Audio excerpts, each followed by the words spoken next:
Mitchell, Nebraska. For farmers battered by floods and blizzards and one of the rainiest springs on record, this has been a year tainted by too much water.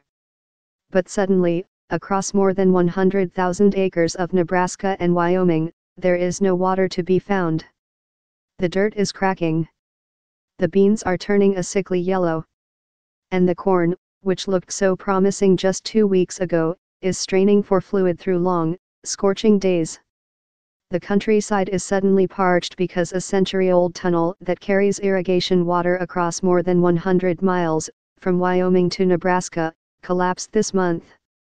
The cause of the collapse was not yet clear, but the effect has been immediate. A large expanse of farmland is parched. And hundreds of farmers, already reeling from years of low grain prices, are without water at the most critical point of the growing cycle. Could you survive working with no salary for a year? Said Kendall Bush, who grows sugar beets, beans and corn near Mitchell, Nebraska. Thought what we redoing. Across much of the Great Plains, this growing season seemed cursed even before the irrigation crisis. First came trade wars that threw the grain markets into chaos. Then floods covered cornfields with ice chunks the size of golf carts. An abnormally wet spring delayed planting by weeks or months. Finally, just when conditions were looking more stable, the irrigation canal split open and water stopped flowing. Not every problem hit every farmer, but few in Midwestern agriculture will make it to harvest unscathed. It's just been event after event after event, said Dave Kaufman, who canceled the purchase of a new Ford F-150 truck to save money after much of his farmland outside Gering, Nebraska, went dry. And you would think that the last shoe had dropped, but it hasn't. In the semi-arid hills of the Nebraska Panhandle and eastern Wyoming, where summer rains are rare, farmers depend on irrigation water diverted from rivers through a network of canals and tunnels.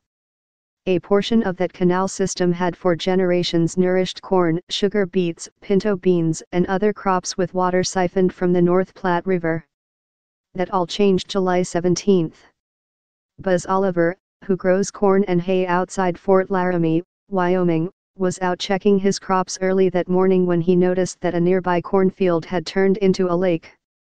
I can see all that water out across my neighbor's field, and I am like, what the heck is going on, Mr. Oliver said.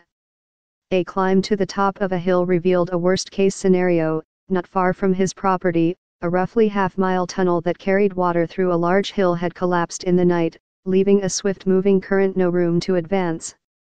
Within hours, as pressure built, the earthen banks of the canal had been overwhelmed. Water busted through with such force that old-growth trees were snapped into pieces, fence posts were ripped from the ground and cows, with no time to retreat, became stranded on small islands in their former pasture. Farmers specialize in contingency planning, but this was a disaster no one saw coming. The tunnels and canals, though old, were maintained regularly and had performed for generations with few major problems.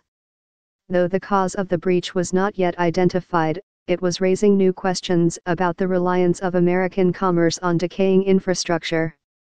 In Nebraska alone, around $50 million in crops is at stake. The biggest advantage the United States farmers and ranchers have has been our transportation and infrastructure system, said Steve Wellman, the director of the Nebraska Department of Agriculture, who said broad investment was needed to improve the disaster-prone roads, canals and dams that help farmers grow their crops and get them to buyers.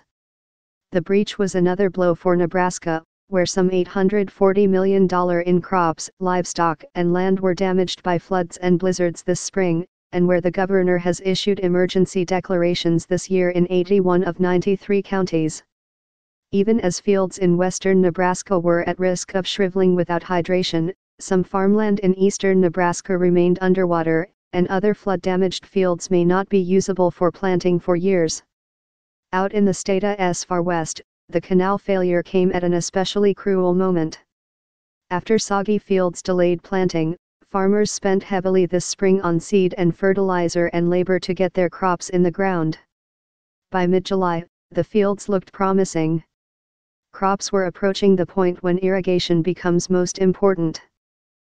All the major crops, they are at peak water use, at a stage we shouldn't stress them at all, said Xin Chiao, a professor who studies irrigation at the University of Nebraska-Lincoln. Because of the canal failure, he predicted that farmers could harvest up to 90% less corn, 70% less edible beans and about half as many sugar beets. Times were already hard. Corn prices had been low in recent years, leaving many farmers with barely enough income to cover their costs, let alone make payments on a new tractor or a new field. Farms filing for bankruptcy protection rose by 19% last year across the Midwest, the highest level in a decade, according to data compiled by the American Farm Bureau. But farmers in the Nebraska Panhandle and eastern Wyoming avoided the worst of the spring flooding, and with corn prices ticking upward, this felt like the year when they might finally start to get ahead. Now they face uncertainty about whether crop insurance will cover their losses, and the possibility of a monstrous tax bill to cover a permanent fix for the canal, which could cost up to $18 million. There will be several of these producers who won't be able to make it through this, said Steve Erdman, a Nebraska state senator and longtime farmer whose district includes some of the newly dry land. They are going to lose their farms. Most immediately, farmers face the challenge of salvaging whatever they can from this year's crop. A temporary repair may get water moving through the canal again by mid-August, which would help. But what they really need and what Mr. Erdman has asked his constituents to pray for is rain, and lots of it. On Saturday afternoon, at his farm outside Gering, Nebraska, Preston Stricker monitored a live view of the weather radar on the wall of his office. Nearby, a dry erase calendar noted July 17 collapse and July 19 water off when the last bit of irrigation reached his farm. All the while, dry heat and a blazing July sun pounded his corn and beans.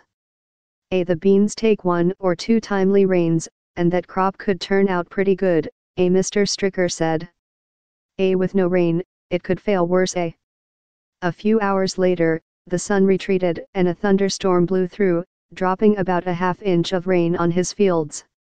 He was hoping, he said, for more.